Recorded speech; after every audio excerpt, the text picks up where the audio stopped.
একটু দেরি হচ্ছে, ঠিক আছে, কিন্তু জীবনটা তো অনেক গুরুত্বপূর্ণ।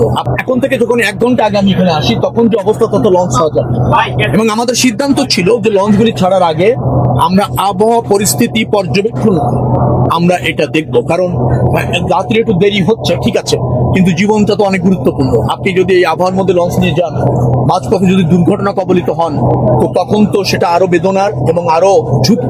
আমরা সেটা চাচ্ছি না।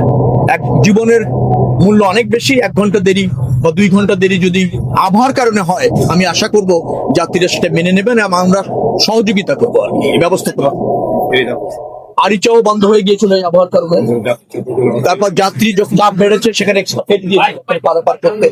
আমি বলতে চাচ্ছি, উদ্বুদ্ধ পরিস্থিতি, বিদ্যমান পরিস্থিতি, সম্ভাব্য পরিস্থিতি, সেই পরিস্থিতিতে ম্যানেজমেন্টের অধীনে যা যা করণীয় তা আমরা করছি। কোনো সময় ব্যক্তি হয়তো অধৈর্য হল, তিনি হয়তো মনে করছেন যে না, আবহাওয়া খারাপ হতে কি হয়েছে, আবার দ্রুত যাওয়া দরকার। এই আবেগটা গুরুত্ব পাবে হচ্ছে সামগ্রিক স্বার্থ, সামগ্রিক নিরাপত্তা, সামগ্রিক ব্যবস্থা, সেখানেই কাজ করছে। ধন্যবাদ সবাই।